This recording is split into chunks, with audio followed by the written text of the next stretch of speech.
I may have your attention, please. We are about to begin our service. I'll ask for everyone to please take a moment to turn your cell phones to their silent mode before we begin. Also, on such an emotional day, it would not be seen as a sign of weakness, but rather a sign of wisdom. If there are any open chairs, please, by all means, use them. Conducting our service today is Rabbi Michael Sommer. We begin with the ancient act of triage, the act of tearing. In biblical times, when a loved one died, they would literally tear their clothing and pour ash upon their head. The act has come forward as a ribbon that mourners wear on their lapel, torn to show that they've had a tear in their life, they've had a loss. Death so dear to their friends and family to approach them with sympathy. We tear this ribbon as our hearts are torn. Those who wear this ribbon wear their pain on the outside, so all may approach them in their time of need. They each take the ribbon.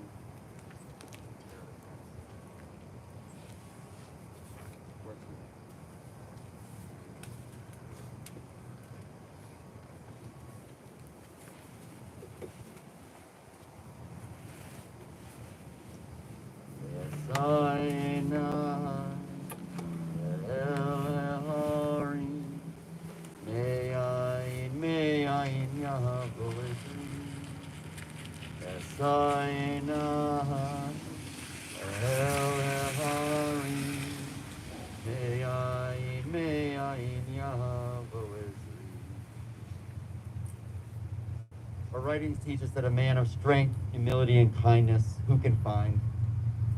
He is more precious than gold and silver. His family loves and depends on him, and so they lack nothing. He does good by them, never harm all the days of his life. He perceives that his labor is rewarding. His candle burns on into the night. He reaches out to those in need and extends his hands to everyone. He is clothed in strength and dignity, and he faces the future cheerfully. He speaks with wisdom, the law of kindness is on his lips. His family rises up and blesses him. All who know him sing his praises. Many sons have done valiantly, but you excel them all. Our hearts are filled with such sadness and grief on this day. This week reminds us of the fragility of life. It emphasizes that there will always be more questions than answers. We are not supposed to be here today. And yet here we find ourselves, hurt, grieving, sad, as one family, holding each other in the immensity of our loss. And yet Blaine lived his life by his own terms all his days. He lived with a passion and determination unmatched by most anyone who surrounded him. He loved openly and never hid how he felt about his friends and family. He also never hid how he felt about those who hurt him or broke his trust. Unfiltered, he always said what he meant and meant what he said. So as we grieve, we celebrate a life lived most fully while crying for a life cut down in its prime. From this time forward, we stand determined to remember and carry Blaine's memory with us always. May we all lean on each other, and may we find a way to count even a single blessing each day to remind us that the darkness of our grief will always give way to the rays of hope and how Blaine taught us how to live. Son of Brad and Jamie, and their partners Cheryl and Jean, loving brother of Kyle and his partner Courtney, and Court and his partner Lauren, beloved grandson of Ruth Brenner and the late Robert, Dr. Ira Fleischman and the late Dodie, nephew of Chad and Carol, Kim and Peter, George, Shelley and Larry, Annie, Bob and Stephen, cherished cousin of Reed, Brian, Rachel, Peter, Matthew, Field, Chase, Cole, Landon, and Drew. Dear friend to so many, especially Ben, Rob, and Yola. In Ecclesiastes' ancient writings, we read, the eye never has its fill of seeing. Young or old, those who depart this life never see enough of the world, never complete their task, never cherish their loved ones enough before they are called home. A poet once wrote, you are reading this, then I must be gone. Remember me true, my good days and bad, although I hope our memories hold more smiles than pain. Remember the days filled with laughter, so that your tears may hold some sweetness and less sorrow. I never claimed perfection, although I'm still convinced I was right most of the time. But please forgive me those moments when I couldn't admit I was wrong. I tried to fit so much in what felt like so little time. Life is built day upon day, where memories accumulate like fallen leaves in autumn. We keep only the most special and colorful ones, while the rest are swept away and forgotten. I'm so blessed for all my days you filled with so much color. If this is being read, and I'm off elsewhere, never to return, remember my love for you more than anything else, because in the end, that's all that matters most. Ecclesiastes also wrote that there is a time for everything and a season for every activity under the heavens. This is the time to mourn our loss, the time to gather each other in and hold fast to each other. It's the time for tears to flow freely, tears of grief, sadness, and love. It's the time for friends and family to hold each other as we speak and remember the best of Blaine, as I invite up his best friend Ben to say a few words.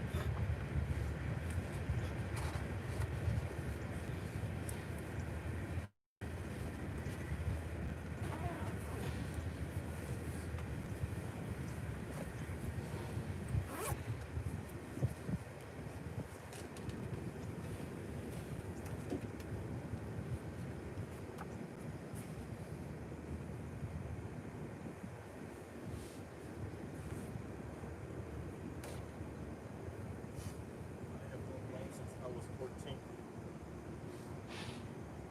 He was my best friend. He was a great person, always willing to help others. We would always hang out together, sometimes many days a week. If we even couldn't hang out, we could always touch. We had so much fun together, and we did many crazy things together. And what's family to me, I love him so much. I will always cherish the time we had together, those special memories, the place in my life. I know he's up there, watching over us all. Grief never ends, but it changes. It's a conversation, not a place to stay. Grief is not a sign of weakness. It's the price of love. I miss you so much, Blaine.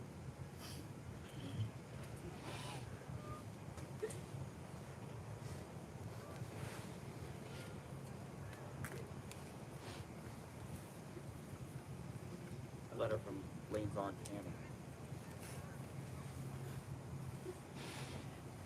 4 years ago, Annie wrote this letter to Blaine. She's very grateful that she got to share this with him. Dear Blaine, writing to you, my nephew, with the sweetest, most kind soul is a privilege. Growing up, you were the nephew I was closest to, for sure. We had a strong bond. We spent a lot of time together, movies, sleepovers, homework, etc., until you were old enough to babysit my children. We had a lot of laughter, a few tears, and a lot of chicken nuggets.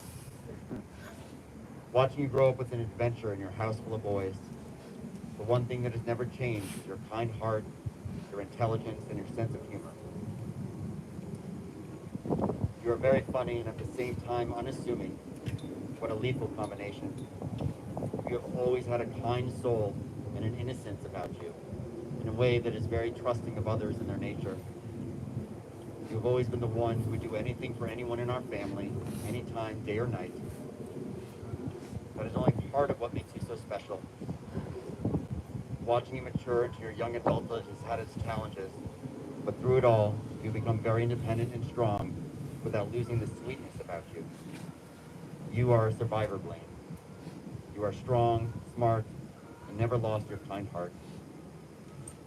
You will go far in life. You have a perseverance, a kindness, and an intelligence that you cannot deny. I love you, Blaine. My tallest nephew with the greatest sense of humor. I wish you all good things always. You deserve it. Don't you ever forget that, or I will remind you again and again. Love you bunches and always. Aunt Annie. Invite up Blaine's friend, Rob, to say a few words.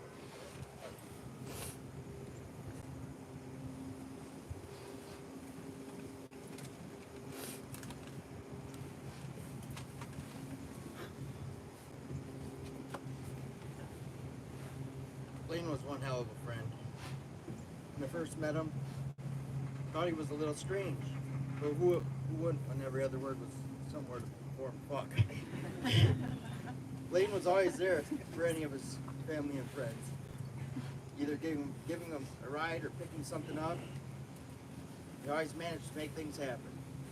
He was always ready to get down and dirty and had about every tool ever needed to do nearly any job. Now, he may have had 2 left hands, but he was more knowledgeable than most people I know. I still remember riding in Court's truck while Blaine was talking, and we were Googling words to see what he even said. Couldn't write his name, but knew every word in the dictionary. And for trust, who the hell would hand me $30,000 in a shoebox and walk away? Me telling him I need to give him a receipt showing that I owe him money. And he said, "Nah, I know you're good for it." He even gave me more time to pay him back than I even needed. That was to help me with my dreams. And I'm very thankful for that.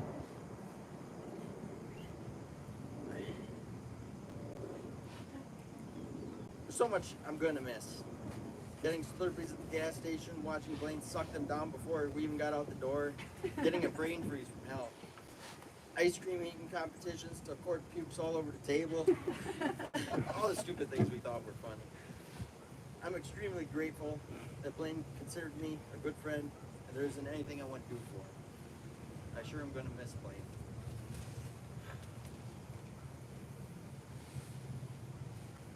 I invite up Blaine's brother Kyle to say a few words.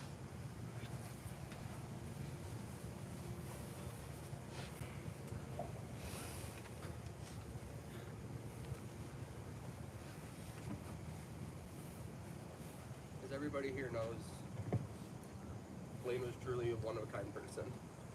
Not only was he a giant standing at 6'8", he also had a gigantic heart. Blaine was one of the most caring, loving, selfless people I've ever known, and I'm lucky that I was able to have him as my big brother. There was never a time that someone asked Blaine for help and he said no. No matter what anyone needed, friend, family, complete stranger, Blaine was there. There was no job too big or too small for him to take on. I remember growing up, we would always search our neighborhood during Highland Park spring cleanup for anything that had a engine attached to it. Throughout the years, we stumbled upon tractors, mopeds, gas-powered scooters, and a pretty badass little go-kart. We would spend days and nights in the garage fixing them up so that we could ride them or sell them on Craigslist for a profit. I remember being so impressed by Blaine and his ability to see the value in what others could not. It's no secret that life wasn't always easy for Blaine, but that never stopped him from being happy and living his best life. Blaine called it how he saw it. He was honest to a fault and had absolutely no filter. He said what he meant and he meant what he said. I know a lot of us wish we could be like that. I know I do. I cannot put into words how much I'll miss my big brother and the amazing person that he was. If there's such thing as a better place, I know that's where Blaine is now. I love you, Blaine, and I'll carry you with me every day for the rest of my life.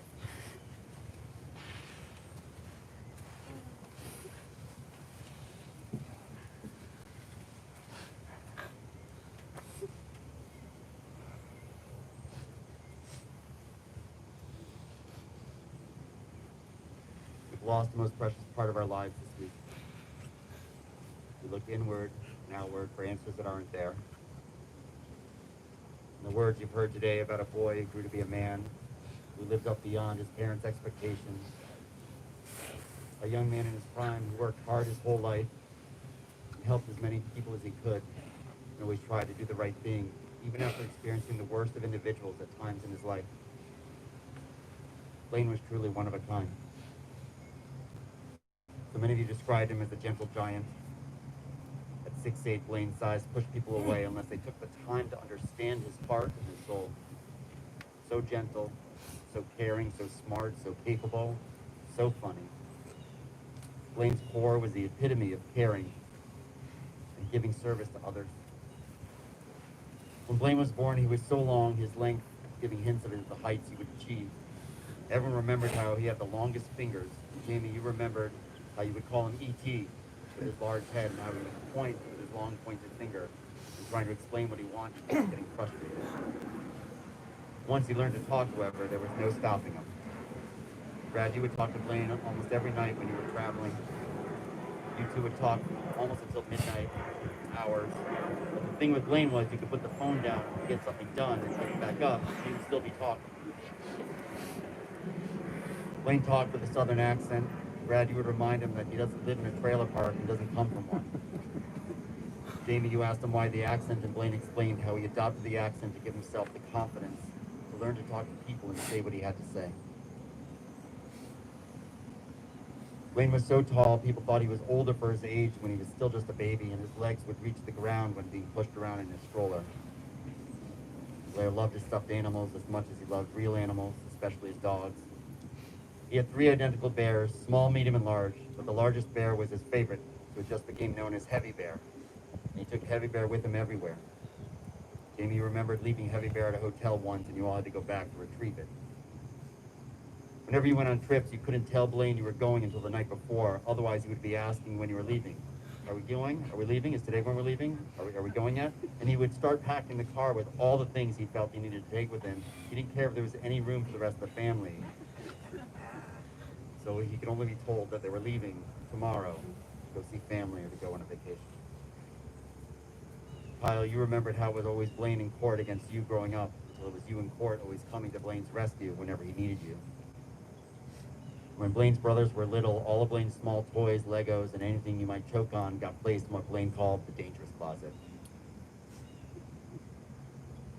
People who truly understood Blaine loved him beyond words, whether his family, friends, or teachers. And if Blaine loved you, it was literally with all of his heart and all of his might. There was nothing he wouldn't do for you. Jamie, you commented how Blaine loved his nanny, Yola, almost more than you. You'd run to her with open arms first so often. They even spoke this week. His 4th grade teacher's aide, Elise, grew so close to Blaine that she delayed her long-anticipated retirement by 1 more year so she could come back and finish 5th grade with Blaine before Blaine left for middle school.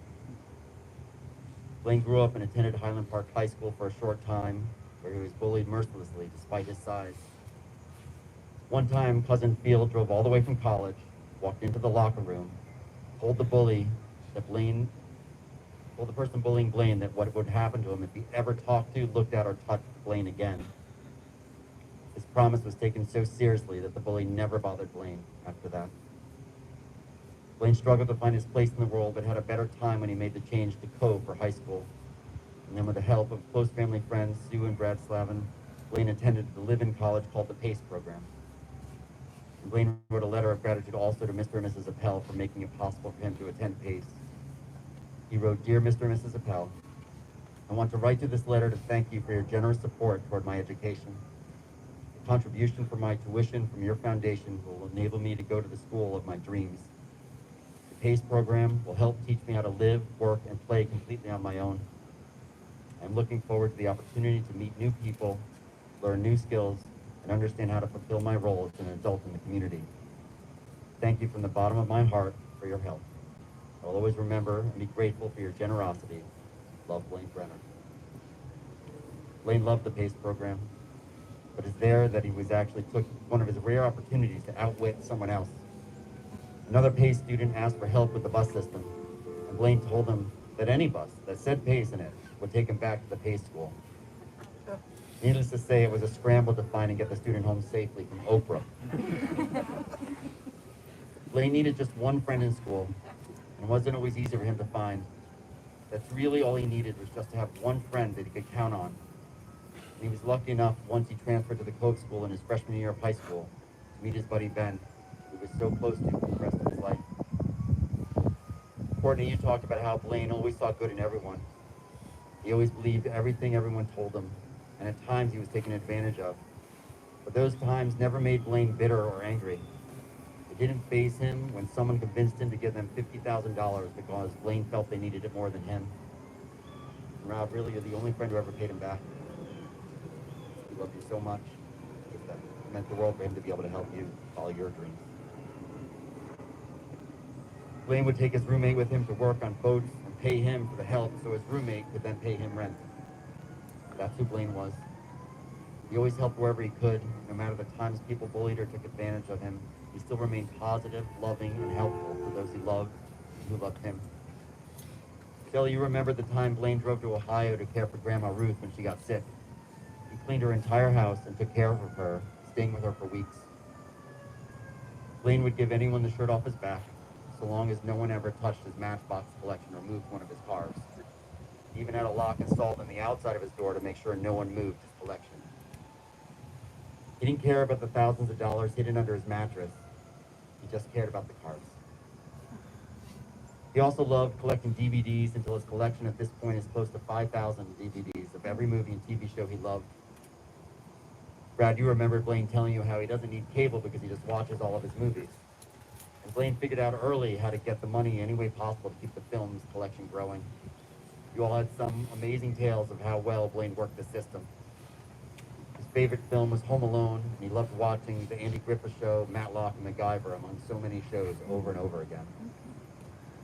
Blaine had a photographic memory so he could remember where anything was in every location throughout the house, at school, or anywhere.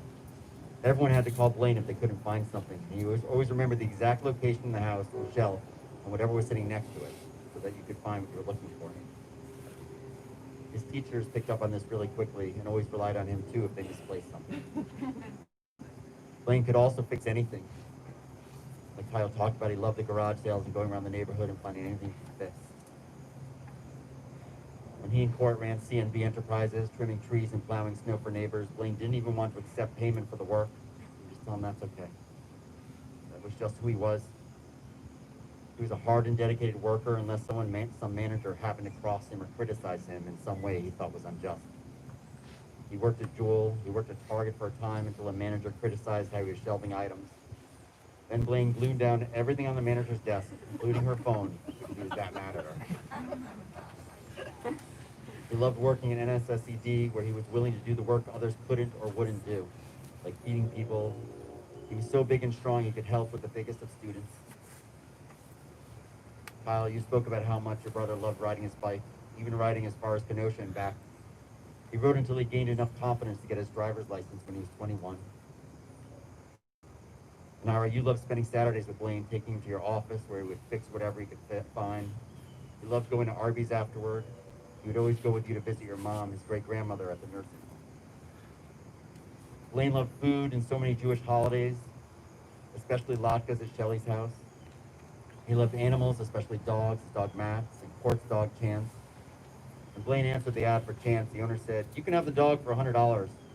And Blaine shot back, "You give me $100 and I'll take the dog off your hands." The man nodded, handed Blaine $100. As Chance entered the family. This week, Blaine's friend Dawn knew something was wrong when he wasn't on social media for over a few hours. This week, the world lost an angel of a man who stayed loving and kind even when the world was hurtful and cruel at times. The Blaine family was everything. He was so loyal, loving, caring, and helpful. He loved watching and growing up with his cousins. He loved his brothers dearly and would do anything for his parents, grandparents, aunts, and uncles. Time is the wealth we will never have enough of in our days. We will waste so much of it that when it is gone, we will ponder where it all went. May your best memories of times with Blaine live in your hearts with remembrances of the man who blessed all of your lives so fully. The poet Mary Malloy once wrote, "When I die, give what's left of me away to children, old men that wait to die. And if you need to cry, cry for your brother walking the street beside you. When you need me, put your arm around anyone and give them what you need to give me. I want to leave you something better than words or sounds. Look for me in the people I've known or loved. And if you cannot give me away, at least let me live in your eyes and not on your mind. You can love me most by letting hands touch hands, by letting bodies touch bodies, and by letting go of children that need to be free. Love doesn't die. People do. When all that's left of me is love, give me away. Continue in the pamphlets with the reading of the 23rd Psalm. The Lord is my shepherd, I shall not want. He maketh me to lie down in green pastures. He leadeth me beside the still waters. He restoreth my soul. He guideth me in straight paths for his name's sake. Yea, though I walk through the valley of the shadow of death, I will fear no evil, for thou art with me. Thy rod and thy staff, they comfort me. Thou preparest a table before me in the presence of mine enemies. Thou hast anointed my head with oil, my cup runneth over. Surely goodness and mercy shall follow me all the days of my life, and I will dwell in the house of the Lord forever. We rise for El Malay Rachamim, the memorial.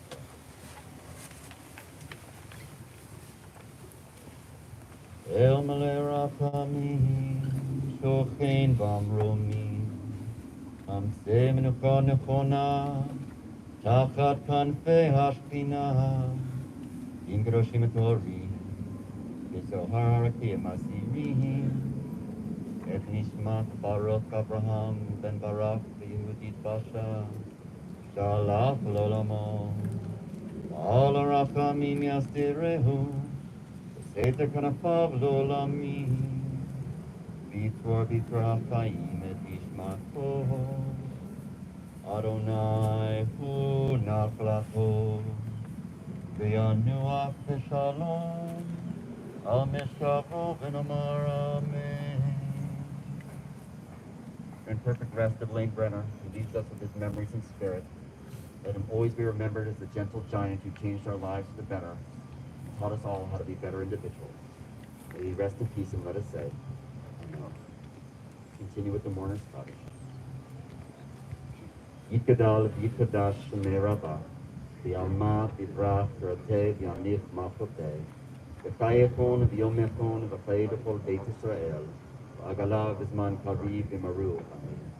Yehi shmei Rabbah mevarach le'olam lomei amaya, yitvarach v'yishtabach v'yitbachar v'yitromam v'yitnaseh, v'yitadar v'yitaleh v'yitalal shemei v'kedusha b'richu, le'ela minko berchata v'shirata, Ushbechata v'nechamata, v'miran ve'oma v'maru, amen.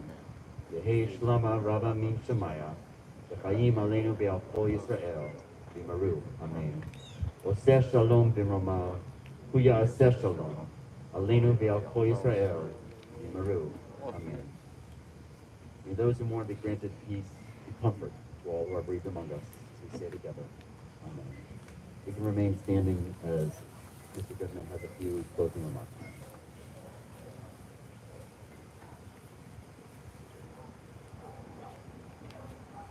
Our services here are now concluded. The interment will be private for the immediate family. At this time, I'm going to ask for anyone acting as pallbearers to come forward and help us escort the casket from our tent to the funeral vehicle.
cast it forward until it comes to a complete stop.